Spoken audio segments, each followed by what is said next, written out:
नमस्कार। चलिए आज एक मेडिकल मिस्ट्री सुलझाते हैं।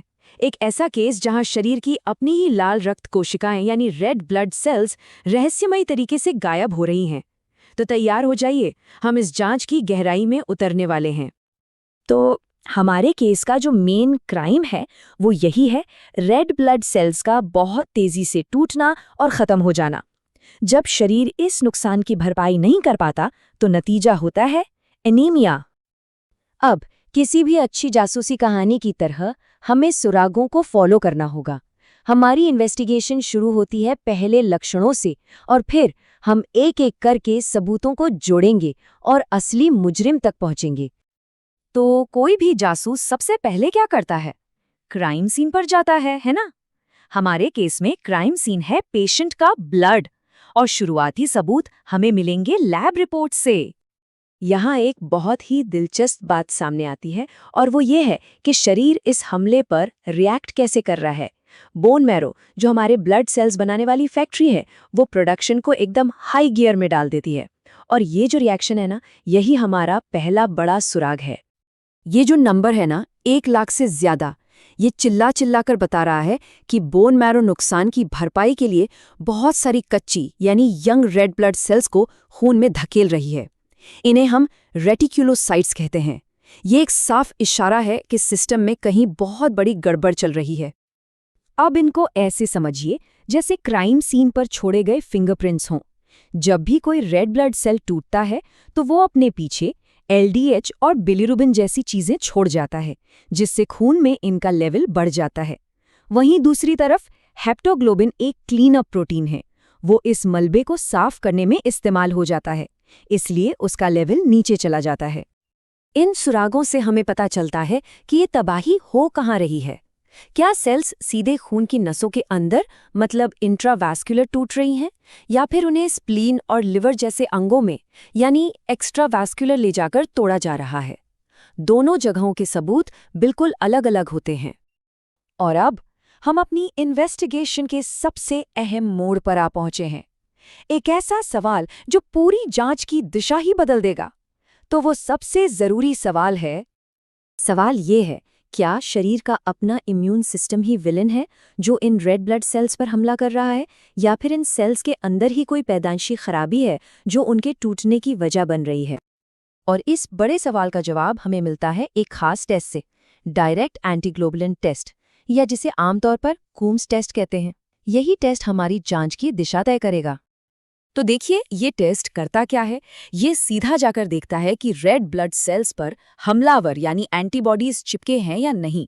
अगर जवाब हाँ में है, मतलब टेस्ट पॉजिटिव है, तो केस क्लियर है, ये इम्यून सिस्टम का हमला है।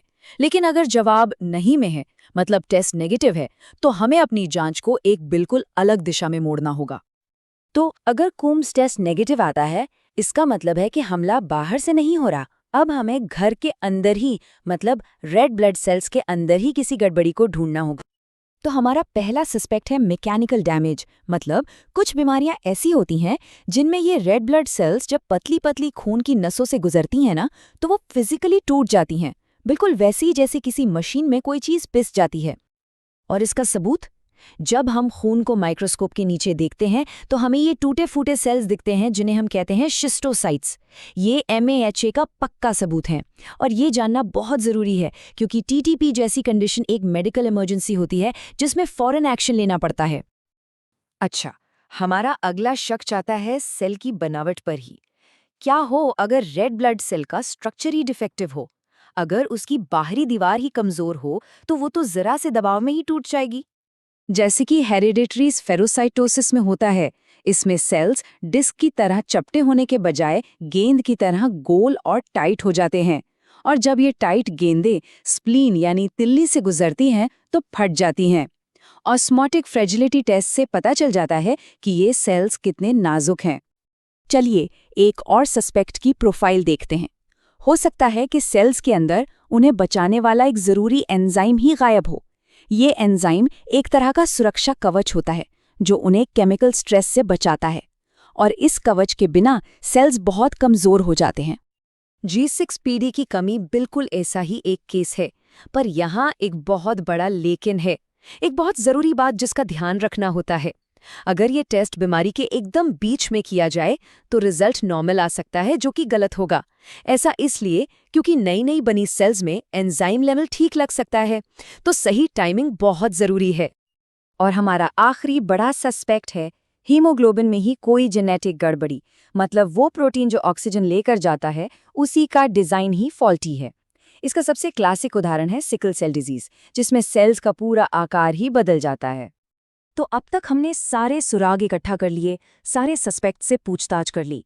अब वक्त है पूरी पिक्चर को एक साथ देखने का और ये समझने का कि एक जासूस की तरह हम इस केस को शुरू से आखिर तक कैसे सॉल्व करते हैं। तो ये है पूरा डायग्नोस्टिक फ्लो। सबसे पहले शक होता है, फिर हम लैब के सबूतों से कंफर्म करते हैं, फिर आता है वो बड़ा सवाल यानी कूम्स टेस्ट, जो हमारी जांच को 2 रास्तों में बांट देता है और उसका जवाब हमें बताता है कि हमें किस रास्ते पर आगे बढ़ना है, इम्यून या नॉन इम्यून। ये एक बहुत ही लॉजिकल तरीका है। तो एक बात बिल्कुल साफ है, ये जो डायरेक्ट एंटीग्लोबुलिन या कूम्स टेस्ट है ना, यही इस पूरी जांच का सबसे बड़ा टर्निंग पॉइंट है। यही वो टेस्ट है जो हमें बताता है कि विलन बाहर है या घर के अंदर ही है। लेकिन एक मिनट, क्या अपराधी के मिल जाने से केस बंद हो जाता है? नहीं, असल में असली काम तो अब शुरू होता है, क्योंकि डायग्नोसिस तो सिर्फ पहला कदम था।